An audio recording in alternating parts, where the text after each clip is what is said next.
এটা এই পৃথিবীর এমন একটা বিষয়, এ পৃথিবীর এমন একটা জিনিস যার ভাগীদার কেউ হতে চায় না। নিজের কষ্টটা নিজেকেই বহন করতে হয়। তাই বলে এমনটা নয় যে সুখের মুহূর্তেও কেউ পাশে থাকে না। তোমার সুখের সময়ে মানুষের কোনো অভাব থাকবে না, কিন্তু তোমার দুঃখের সময়ে তোমার সৃষ্টিকর্তা ছাড়া কাউকেই তুমি পাশে পাবে না। আমি জানি এটা অনেকটাই আপত্তিকর, কিন্তু এটাই বাস্তব, এটাই সত্য। আর আমার মনে হয় তুমি এটা অনুভব করেছ। প্রিয় ভাই আমার, ছোট্ট বোনটি আমার, তুমি কি জানো মানুষ কখন সব থেকে বেশি কষ্ট পায়? যখন তার দ্বারা অতিরিক্ত কিছু হয়ে যায়, যখন সে মনের অজান্তেই অতিরিক্ত কিছু করে ফেলে, যখন সে নিজের থেকেও বেশি অন্যের উপরে অতিরিক্ত আস্থা রাখে, যখন সে অন্যের থেকে অতিরিক্ত আশা রাখে, কারণ নিরাশ হওয়ার ভয় তো তারই বেশি থাকে। যখন আশার মাত্রা অনেক বেশি বৃদ্ধি পায়। তাই নিজের জীবনে সংশোধন আনার সব থেকে বড় মাধ্যম হচ্ছে কারোর থেকে অতিরিক্ত আশা রেখো না। কারোর থেকে অতিরিক্ত আশা রেখো না। যতটা আশা রাখলে নিজেই নিজের কষ্টের কারণ হয়ে ওঠো। যতটা আশা রাখলে মন ভাঙার ভয় থাকে। কাউকে এতটাও বিশ্বাস করো না যতটা বিশ্বাস করলে তুমি বিশ্বাসঘাতকের শিকার হও। তুমি তো জানো বিশ্বাস খুবই দামি একটা শব্দ। তুমি তো জানো সবাই এ শব্দের মর্যাদা পাওয়ার অধিকার রাখে না। তাহলে কেন? বিশ্বাস তো তানার উপরে করা উচিত যিনি তোমার জীবনকে নিয়ন্ত্রণ করেন। দেখো, আমি জানি না তুমি উপরওয়ালাই বিশ্বাস রাখো কিনা। নিজের কষ্টের সমস্ত বিষয়গুলো উপরওয়ালার কাছে শেয়ার করো, যিনি সমস্ত কিছু সংশোধন করার ক্ষমতা রাখেন, যিনি তোমার জীবনটাকে নিয়ন্ত্রণ করছেন। দেখো, তোমার বিশ্বাসটা যখন উপরওয়ালার প্রতি থাকবে তখন তুমি না চাইতেই অনেক কিছু পেয়ে যাবে। কিন্তু এই পৃথিবীর কাউকে তুমি যদি অন্ধের মতো বিশ্বাস করো, তুমি যদি নিজের থেকেও বেশি বিশ্বাস করো, তাহলে হয়তোবা কোনো না কোনো ভাবে কষ্টের শিকার হবে। শোনো, তোমাকে বলি, যদি কারোর দ্বারা কোনো মাধ্যমে, কোনো উপায়ে, কোনোভাবে কষ্ট পেয়ে থাকো, তাহলে তাকে ক্ষমা করে দিয়ে নিজের জীবন থেকে বিদায় দিয়ে দাও। হ্যাঁ, তাকে ক্ষমা করে নিজের জীবন থেকে বিদায় দিয়ে দাও। মনে রেখো, এটা তোমার জন্য একটা নতুন শুরুর সুযোগ। নিজের জীবনটাকে নতুন করে শুরু করার মস্ত বড় সুযোগ। এই সুযোগটাকে নষ্ট করো না। কে জানে, এটাই হয়তোবা উপরওয়ালার তরফ থেকে একটা মেসেজ। এটাই হয়তোবা তোমার জীবনের টার্নিং পয়েন্ট। এই সুযোগটাকে কাজে লাগাও। এটাই তোমার জন্য সঠিক সময়। এই সময়টাকে কাজে লাগাও। আমি দেখেছি অনেক মানুষ এই মুহূর্তে নিজেকে নেশার প্রতি আকৃষ্ট করে, নিজেকে নেশায় আসক্ত করে ফেলে। তুমি যদি সত্যি কোনো নেশায় আসক্ত হয়ে থাকো, তাহলে তোমার কি মনে হয় যে এটা তোমার জন্য একটা সঠিক সিদ্ধান্ত?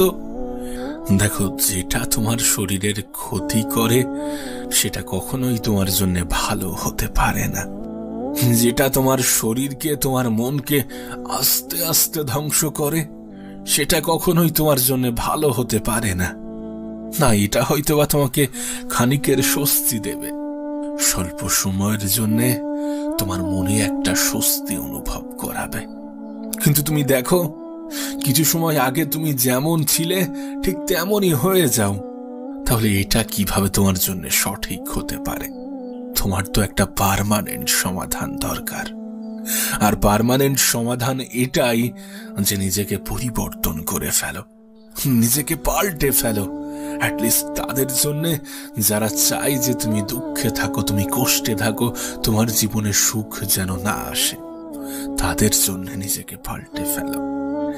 যদি নিজের জন্য না হয়, তাহলে নিজেকে নিজের পরিবারের জন্য পরিবর্তন করো।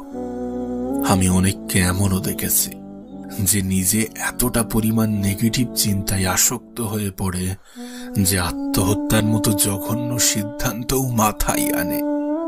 তুমি যে সময়ের সম্মুখীন, এমন সময়ের মুখোমুখি এ পৃথিবীর বেশিরভাগ মানুষই হয়েছে। আমি মনে করি এর থেকে জঘন্য চিন্তা একজন মানুষের মাথায় আসতেই পারে না। তুমি যদি নিজের জন্য নিজেকে পরিবর্তন না করতে চাও, তুমি যদি নিজের জন্য নিজে পরিবর্তন না হতে চাও, তাহলে নিজের পরিবারের জন্য অন্তত পরিবর্তন হও। আমার মনে হয় না এই পৃথিবীর কোনো সন্তান তার বাবা মায়ের কথা স্মরণ করে আত্মহত্যা করতে পারে। তার পরিবার, তার আপনজনের কথা স্মরণ করে কখনো আত্মহত্যা করতে পারে। আর তুমি যদি উপরওয়ালার প্রতি বিশ্বাস রাখো, তাহলে তো আত্মহত্যা চিন্তা মাথায় আনাটাও পাপ। তাই তোমাকে বলবো, এমন কোনো সমাধান খুঁজো না যেটা কোনো সমাধানই নয়, বরং পাগলামি, বোকামি। যারা আত্মহত্যার কথা চিন্তা করে তারা হয় বোকা হয়ে গিয়েছে, আর না হলে নিজেই নিজেকে বোকা বানাচ্ছে। কারণ কষ্ট এ পৃথিবীর প্রত্যেকটা মানুষের জীবনে কোনো না কোনো সময়ে আসে। আর যদি প্রত্যেকটা ব্যক্তি আত্মহত্যার সিদ্ধান্ত নেয়, তাহলে তো পৃথিবী খালি হয়ে যেত। আমি দূরের কোনো এক্সাম্পলে যাচ্ছি না, উদাহরণটা আমি আমার জীবন থেকে দিচ্ছি। ঠিক যে স্থানে, যে পরিস্থিতিতে, যে পর্যায়ে তুমি আজ দাঁড়িয়ে আছো, কিছু সময় আগে পর্যন্ত আমিও সেখানে দাঁড়িয়েছিলাম। ঠিক তুমি যেমন আজ নিজেকে অভাগা, অসহায়, দুর্ভাগা মনে করছো, একটা সময় ছিল যখন আমিও মনে করতাম। তোমার মাথায় যে খেয়ালগুলো আসছে, এমন কিছু খেয়াল আমার মাথায়ও এসেছিল। আর সত্যি বলতে, তুমি যেমন তোমার পরিস্থিতিকে ব্যাখ্যা করতে পারবে না, সেই সময়টাও আমার কাছে তেমন ছিল। আমি আমার পরিস্থিতিটা ব্যাখ্যা করতে পারতাম না। আমি চাইলেই কোনো নেশার প্রতি আকৃষ্ট হতে পারতাম। সমস্যার সমাধান হিসাবে কোনো নেশাজাত পদার্থ বেছে নিতে পারতাম। আমি চাইলেই আত্মহত্যা করতে পারতাম, কিন্তু আমি নিজেকে একটা দিন সময় দিয়েছিলাম। আমি সেই একটা দিনে অনেক কিছু চিন্তা ভাবনা করেছিলাম। তারপর কেন জানি না, কিভাবে জানি না, নিজের মন থেকেই একটা উত্তর চলে আসলো। নিজের মনের মধ্যে একটা উত্তর ভেসে উঠল যে এটা তোমার জন্য একটা সুযোগ, এটা তোমার জন্য একটা মেসেজ, একটা বার্তা। আর বিশ্বাস করো, এটা শুধুমাত্র আমার জন্য নয়, এই পৃথিবীর প্রত্যেকটা মানুষের জন্যই এটা একটা মেসেজ, একটা বার্তা নিজেকে পরিবর্তন করার। আমি জানি গল্পের সাথে গল্পের কোনো মিল থাকে না। তোমার জীবনের আলাদা একটা কাহিনী, আমার জীবনের আলাদা একটা কাহিনী, আর 10টা মানুষের জীবনের আলাদা আলাদা কাহিনী। কাহিনী যাই হোক না কেন, সমাধানটা একই। এটাই তোমার জন্য সঠিক সময়, সঠিক সুযোগ নিজেকে পরিবর্তন করার। তোমার উপরওয়ালা তোমাকে আবারও একটা সুযোগ দিয়েছেন, যে সুযোগটাকে কাজে লাগাও। সমস্যায় অত বেশি গুরুত্ব না দিয়ে একটু সমাধানের দিকে তাকাও। অত বেশি নেগেটিভ না হয়ে একটু পজিটিভিটিতে আসক্ত হও। মনে রেখো, তোমার একটা পজিটিভ চিন্তা ভাবনা তোমার জীবন পাল্টে দিতে পারে। তোমার একটা পজিটিভ চিন্তা ভাবনা তোমার জীবনের টার্নিং পয়েন্ট হতে পারে। তোমার একটা পজিটিভ চিন্তা ভাবনা হয়তোবা তোমার দ্বারা 8-10টা মানুষের জীবনে পরিবর্তন আনতে পারে। আমার মনে হয় না এ পৃথিবীর কোনো সায়েন্টিস্ট, কোনো ডক্টর পজিটিভিটির ক্ষমতাকে ব্যাখ্যা করতে পারবে। কারণ এটা একটা অন্য ধরনের ক্ষমতা, যেটা শুধুমাত্র মানুষের সাথে ইমোশনালি নয়, বরং লজিক্যালি কানেক্টেড। কোনো ব্যক্তির পজিটিভ চিন্তা ভাবনা তার জীবনে যে কতটা পরিবর্তন আনতে পারে, সেটা আমি তোমাকে ব্যাখ্যা করে বোঝাতে পারবো না। সেটা আমি কি, আমার মনে হয় গোটা পৃথিবীর কেউই বোঝাতে পারবে না। তাই তোমার কাছে একটা অনুরোধ করব, সর্বদা নিজের প্রতি পজিটিভ ধারণা রাখো। তোমার পজিটিভ চিন্তা ভাবনা তোমার জীবনের নতুন একটা মোড় সৃষ্টি করবে, তোমার জীবনকে সুন্দর করতে অনেক বেশি সাহায্য করবে। আবারও বলছি, এটা তোমার জন্য একটা মেসেজ, একটা বার্তা নিজেকে পরিবর্তন করার, নিজের জীবনটাকে পরিবর্তন করার। এ পৃথিবীতে আঘাত ছাড়া জীবনে কখনোই উন্নতি করা যায় না। আমাদের জীবনের প্রত্যেকটা আঘাত আমাদের জন্য এক একটা মেসেজ, এক একটা বার্তা। আর নিঃসন্দেহে এটা পরিবর্তনের বার্তা, নিজেকে পরিবর্তন করার বার্তা। অনেকে বুঝেই উঠতে পারে না যে তার জন্য সঠিক সময় কোনটা। এটাই তোমার জন্য সঠিক সময়, এটাই তোমার জন্য সঠিক সুযোগ। এই সুযোগটাকে, এই সময়টাকে কাজে লাগাও। জানো, মানুষকে খুশি করার জন্য বেশি কিছুর প্রয়োজন পড়ে না, মানুষকে আনন্দ দেওয়ার জন্য তেমন কিছুর প্রয়োজন পড়ে না। শুধু নিজেই নিজেকে ক্ষতি করো।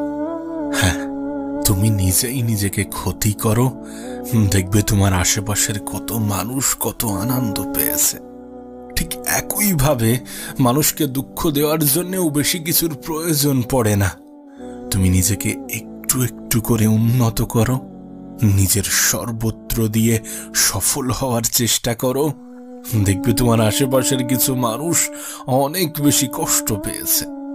না, এ বিষয়ে কোনো সন্দেহ নেই, এ বিষয়ে কোনো সন্দেহ নেই যে আপন মানুষ চেনা অনেক বেশি কঠিন। আর আপন মানুষ চেনার একটাই পদ্ধতি, প্রকৃত অর্থে যারা তোমার দুঃখে দুঃখ পায়, যারা তোমার হাসিতে হাসে, যারা তোমার খারাপ সময়ে পাশে দাঁড়ায়, তারাই তোমার আপন। আর আমি জানি, যদি এমন ভাবে বিচার করা হয় তাহলে আপন মানুষের সংখ্যা অনেক বেশি কমে যায়। সত্যি বলতে এত আপন মানুষের প্রয়োজন নেই। যে আপন মানুষ পিছনে সমালোচনা করে, এমন কোনো আপন মানুষের প্রয়োজন নেই। অল্প থাকুক, অল্প থাকুক, কিন্তু তারা যেন বিপদে পাশে থাকে, এবং তুমিও যেন তাদের বিপদে পাশে থাকতে পারো। জানো, এই পৃথিবীতে আজকের দিনে সুবিধাভোগী মানুষের কোনো অভাব নেই। তোমার জীবনে এমনও কিছু মানুষ আসবে যারা তোমাকে ব্যবহার করে চলে যাবে, কিন্তু তুমি টেরও পাবে না। হ্যাঁ, আমাদের জীবনে এমনও কিছু মানুষ আসে যাদেরকে সুযোগ সন্ধানী বললে কোনো ভুল হবে না। তার কারণ তারা সুযোগেরই সন্ধান করে। তোমাকে বলবো, এদের থেকে নিজের দূরত্ব বজায় রাখো, এদের থেকে নিজেকে দূরে রাখার চেষ্টা করো। কোনো মানুষ তখনই আমাদেরকে নিয়ে খেলার সুযোগ পেয়ে যায় যখন সে এটা বুঝতে পারে যে আমরা তার উপরে অনেক বেশি নির্ভরশীল।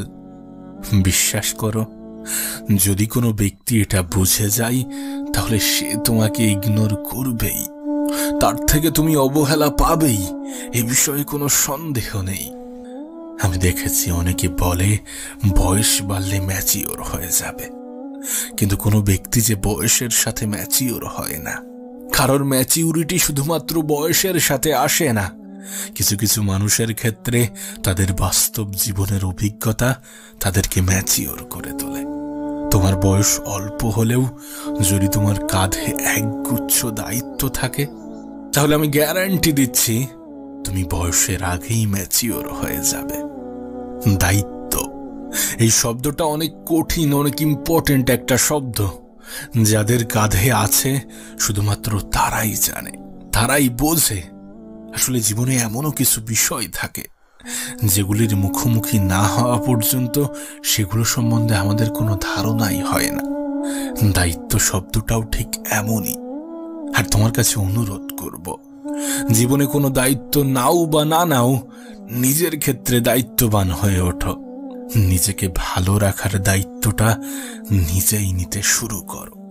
তোমাকে কষ্ট দেওয়ার দায়িত্ব গোটা পৃথিবী নিয়ে আছে, কিন্তু তোমার ভালো রাখার দায়িত্বটা তোমাকেই নিতে হবে। আবারও বলছি, এটাই তোমার জন্য সঠিক সময়, এটাই তোমার জন্য সঠিক সুযোগ। এই সুযোগটাকে কাজে লাগাও। আমি জানি না কে তোমাকে কেমন ভাবে বুঝিয়েছে, কেমনটা শিখিয়েছে। আমি জানি না তুমি কেমনটা ভাবো, কিন্তু বিশ্বাস করো, নিজের আত্মসম্মানের বিসর্জন দিয়ে নিজেকে ছোট করে ভালোবাসা পাওয়ার থেকে একা থাকা অনেক ভালো। জীবনের অনেক সময় একাকিত্বর প্রয়োজন পড়ে।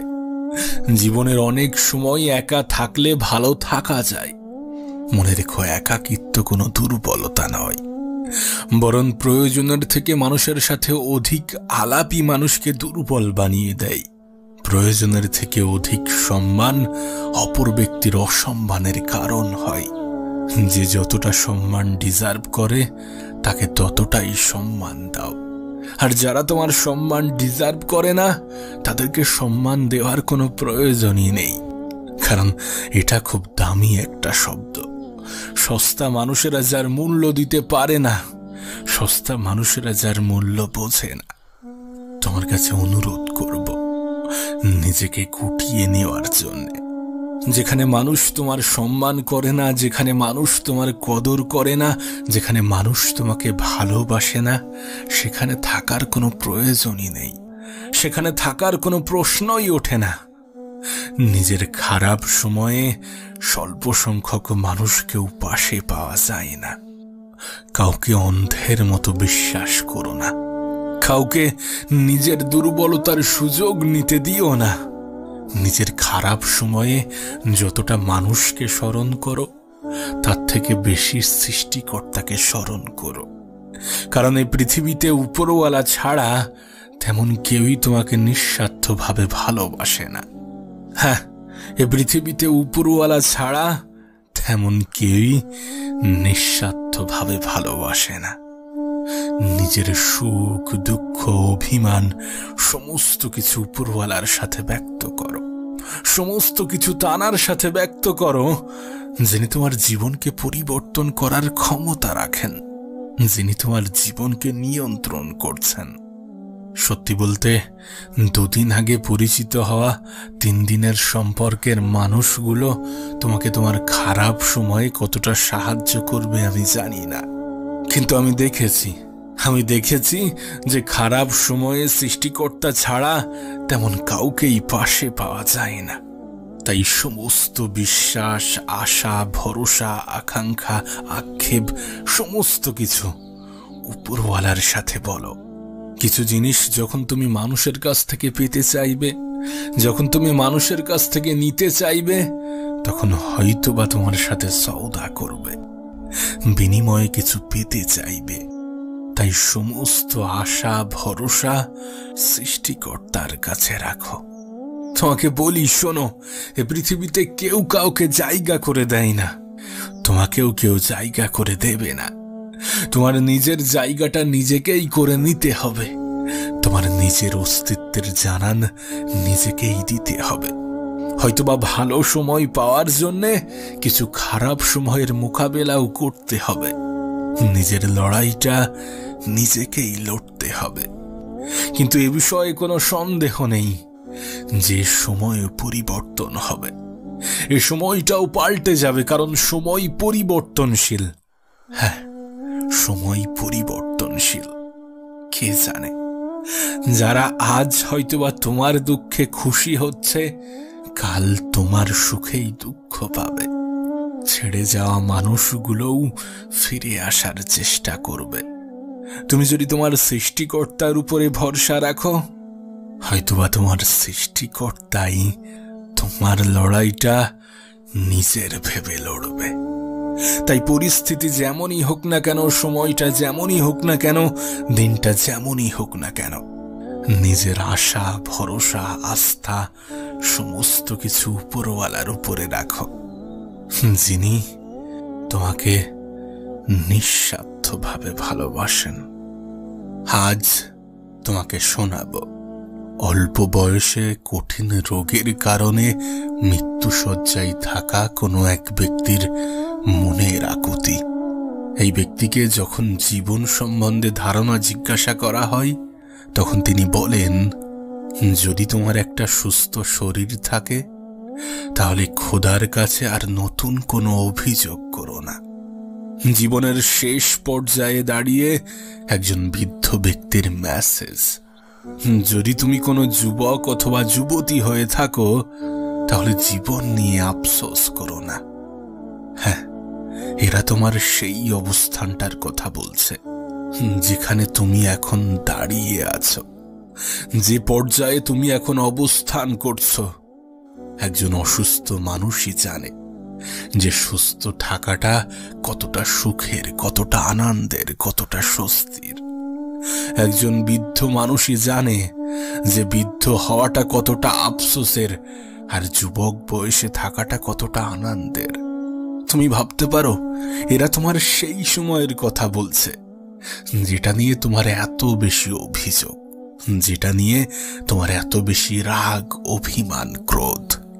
আসলে একটা লাইন, একটা শব্দ আমাদের জন্য খুব ভালোভাবে ফিট হয়, আর সেটা হচ্ছে মানুষ কোনো কিছুর মূল্য তখন বোঝে যখন সেটা হারিয়ে ফেলে বা যখন সেটা না পায়। পাওয়ার আগে এবং হারানোর পর কোন জিনিস কতটা মূল্যবান তার ধারণা হয়। বাঙালিদের মধ্যে একটা কথা ভীষণভাবে প্রচলিত যে দাঁত থাকতে দাঁতের মর্যাদা বোঝে না। বিশ্বাস করো, যিনি এই কথাটা বলেছিলেন তার কথার মধ্যে কোনো ভুল নেই। কারণ সত্যি আমরা দাঁত থাকতে দাঁতের মর্যাদা বুঝি না। আমাদের জীবন নিয়ে আফসোস আকুতির কোনো শেষ নেই। কিন্তু মজার বিষয় দেখো, আমরা সঙ্গে করে কিছুই নিয়ে আসিনি। আরে যেটা আমার সেটা হারিয়ে যাওয়ার পরেই তো আমার আফসোসটা বাড়বে না? সেটা হারিয়ে যাওয়ার পরেই তো আফসোস হওয়া উচিত। তাহলে জীবন নিয়ে এত কেন আফসোস থাকবে? বিশেষ করে তুমি যদি কোনো মধ্যবিত্ত পরিবারের হয়ে থাকো, তাহলে তোমার জীবনে হারানোর মতো নতুন কিছু থাকে না, কিন্তু পাওয়ার অনেক কিছু থাকে, অর্জন করার অনেক কিছু থাকে।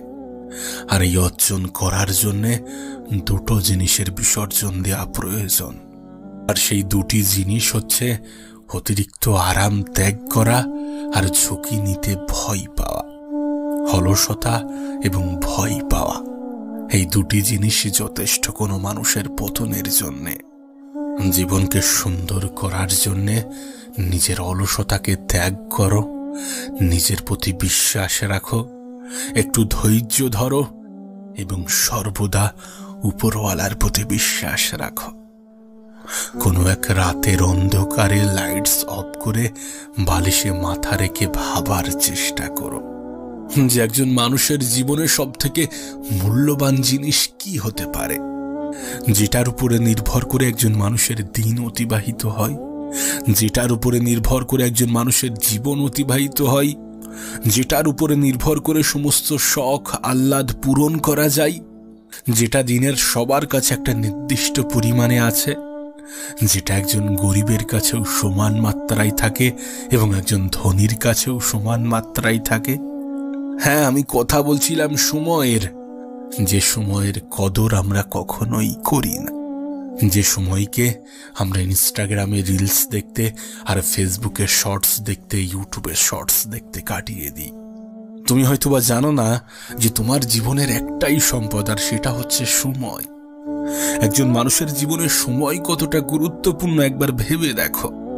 এই পৃথিবীতে লাখো মানুষ সময়ের সঠিক ব্যবহার করে নিজের জীবনটাকে সুন্দর করেছেন, আবার এই পৃথিবীতে লাখো মানুষ সময়ের অপব্যবহার করে নিজের জীবনটাকে বিসর্জন দিয়েছেন। শুরুতে যে বৃদ্ধ লোকটির কথা বলেছিলাম, যে বৃদ্ধ ব্যক্তির কথা বলেছিলাম, তার জীবনের আফসোসও ছিল এই সময় নিয়ে। আজ আমাদের কাছে সময়ের কোনো মূল্য নেই যতটা সম্পদের মূল্য, অথচ আমরা এটাই ভুলে যাই যে সময়ের থেকে বড় কোনো সম্পদ হয় না। এই সময়কে সঠিক জায়গায়, সঠিক ক্ষেত্রে, সঠিকভাবে ব্যবহার করে পৃথিবীর ধনী ব্যক্তিগুলো ধনী হয়েছেন।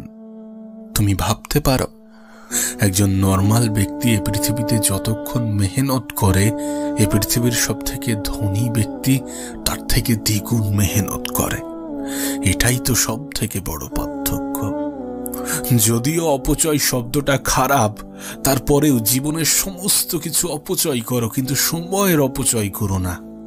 তোমার মেহনত, তোমার নিজের প্রতি ভরসা, তোমার উপরওয়ালার প্রতি আস্থা, তোমার সময়ের সঠিক ব্যবহার তোমাকে জিরো থেকে হিরো বানাতে পারে। তোমার জীবনের সমস্ত ঘাটতি পূরণ করার ক্ষমতা রাখে। তোমার কাছে অনুরোধ করব, নিজের সময়ের অপচয় করো না, নিজের সময়টাকে হেলাই হারিও না। এমনটা নয় যে তুমি তোমার আগামীকাল পাবে না, এমনটা নয় যে জীবনে আর সময় নেই। সময় আছে, সময় আছে বলেই তো তোমাকে বলছি সময়ের অপচয় করো না। এমনটা নয় যে কোনো ব্যক্তি অনেক ধনী মানে তাকে 24 ঘন্টার জায়গায় 48 ঘন্টা দেওয়া হবে। এমনটা নয় যে কোনো ব্যক্তি গরিব মানে তাকে 24 ঘন্টার জায়গায় 12 ঘন্টা দেওয়া হবে। বাচ্চাদের জন্য সময় কমিয়ে দেওয়া হবে আর প্রাপ্তবয়স্কদের জন্য সময় বাড়িয়ে দেওয়া হবে, এমন কিছুই নয়। একটা নির্দিষ্ট দিনের জন্য সময় সবার কাছে সমান। তবে হ্যাঁ, একটা সম্পূর্ণ জীবনের ক্ষেত্রে সময়ের পরিমাণ নির্দিষ্ট নয়। সেটা অবশ্য সৃষ্টিকর্তার ইচ্ছা, উপরওয়ালার পরিকল্পনা। আর যেহেতু উপরওয়ালার পরিকল্পনা, তাই এ বিষয়ে কোনো সন্দেহ রাখার কোনো প্রশ্নই ওঠে না। বরং মনে হয় এটাই সময়কে আরো বেশি গুরুত্বপূর্ণ করে তোলে, এটাই সময়কে আরো বেশি ভ্যালুয়েবল বানায়। যে তোমার জীবনে তোমার সময়ের পরিমাণ কতটা তুমি জানো না, সুতরাং সময়টাকে হেলাই হারিও না। এই পৃথিবী থেকে বিদায় নেওয়ার আগে এমন কিছু করে যাওয়ার চেষ্টা করো যেন পৃথিবীবাসী মনে রাখতে বাধ্য হয়। আবারও বলছি, সময় এবং স্বাস্থ্যের থেকে বড় কোনো সম্পদ নেই। এই সময়কে সঠিকভাবে সঠিক জায়গায় ব্যবহার করে ধনীরা ধনী হয়েছেন, সুখীরা সুখী হয়েছেন, সফল ব্যক্তিরা সফলতা পেয়েছেন। তুমি যদি কোনো যুবক অথবা যুবতী হয়ে থাকো, তাহলে তুমি তোমার জীবনের সব থেকে সুন্দর ফেজে আছো, তুমি তোমার জীবনের সব থেকে সুন্দরতম অধ্যায়ে আছো। যে অধ্যায়টা যাওয়ার পরে একজন বৃদ্ধ মানুষ আফসোস করে, যে অধ্যায়ে পৌঁছাতে একজন বাচ্চা ছেলে আক্ষেপ প্রকাশ করে। হ্যাঁ, এটাই সেই অধ্যায় যেটা তোমার জীবনকে পরিবর্তন করার ক্ষমতা রাখে, যেটা তোমার জীবনকে সুন্দর করার ক্ষমতা রাখে, যেটা তোমার জীবনের অপমানগুলোর যোগ্য জবাব দেওয়ার ক্ষমতা রাখে। প্রিয় ভাই আমার, ছোট্ট বোনটি আমার, শোনো, তোমাকে বলি, হয়তোবা তুমি তোমার জীবনের কোনো একটা বিষয় নিয়ে কোনো একটা ক্ষেত্রে সময় নষ্ট করছো, কোনো একটা বিষয় নিয়ে তুমি সময় দিতে নারাজ। ঠিক আছে, দিও না, কিন্তু সেই সময়টা যেন তার থেকে বেটার কোনো জায়গায় ইনভেস্ট হয়। যে সময়টা তুমি এই ক্ষেত্রে দেবে না বলছো, সেই সময়টা যেন এর থেকে কোনো ভালো ক্ষেত্রে ব্যবহৃত হয়। এটা বাস্তব, এই বিষয়ে অস্বীকার করার কোনো জায়গা নেই। যে পৃথিবীর প্রত্যেকটা মানুষ সমান নয়। তুমি আমার থেকে আলাদা, আমি তোমার থেকে আলাদা, আর 10টা মানুষ আর 10টা মানুষের থেকে আলাদা, এগুলো বাস্তব, এগুলো অস্বীকার করার কোনো জায়গা নেই। আর এটাও সত্য যে প্রত্যেকটা মানুষের চিন্তা ভাবনাই আলাদা, প্রত্যেকটা মানুষের চিন্তা ভাবনা আলাদা। তার মানে এটা নয় যে তোমার ভিডিও দেখতে ভালো লাগে, তোমার রিলস দেখতে ভালো লাগে মানে সবসময় এটাই করবে। যেটা যত বেশি কষ্টদায়ক সেটা ততটাই স্বাস্থ্যসম্মত। বিষয়টা হয়তোবা তোমাকে বোঝাতে পারিনি। একজন ডায়াবেটিস পেশেন্টের পক্ষে অনেক কিছু জিনিস অ্যাভয়েড করা অনেক বেশি কষ্টদায়ক। যেগুলোতে সুগার আছে, যেগুলো মাটির তলে ফলে, এগুলোকে অ্যাভয়েড করা অনেক বেশি কষ্টদায়ক, কিন্তু এটা তার জন্য স্বাস্থ্যসম্মত। প্রতিদিন সকালে হাঁটা, এক্সারসাইজ করা প্রত্যেকটা মানুষের কাছেই কষ্টদায়ক। তাই জীবনে এমনও কিছু বিষয় থাকে যেগুলো আমাদের জন্য কষ্টদায়ক হলেও আমাদের জন্য উপকারী, স্বাস্থ্যসম্মত। এর মানে এটাই যে সবসময় কাজ করতে ভালো লাগবে, পড়াশোনা করতে ভালো লাগবে এমনটা নয়। মানুষের হবির প্রতিও কখনো কখনো বোরিংনেস আসে, মানুষের শখের প্রতিও কখনো কখনো বোরিংনেস আসে। তার মানে এটা নয় যে সেটা তার শখ নয়। জীবনটা এমনই, জীবনের প্রত্যেকটা সময়ে একজন মানুষের মন একই রকম থাকে না, কিন্তু তারপরেও জীবনটা সুন্দর যদি তুমি তোমার সময়কে সঠিক জায়গায় সঠিক ক্ষেত্রে ব্যবহার করো, যদি তুমি তোমার কাজের পিছনে আনন্দ খুঁজে নেওয়ার চেষ্টা করো, কারণ কোনো জিনিস যখন কেউ একটু ভালোবেসে করে তখন সেটা 8-10টা মানুষের থেকে একটু আলাদা হয়, একটু ভিন্ন হয়, একটু ডিফারেন্ট হয়। তাই নিজের কাজের প্রতি, নিজের চাহিদার প্রতি, নিজের ইচ্ছার প্রতি, নিজের শখের প্রতি, নিজের স্বপ্নের প্রতি আস্থা রাখো, বিশ্বাস রাখো, ভরসা রাখো, ভালোবাসা তৈরি করো।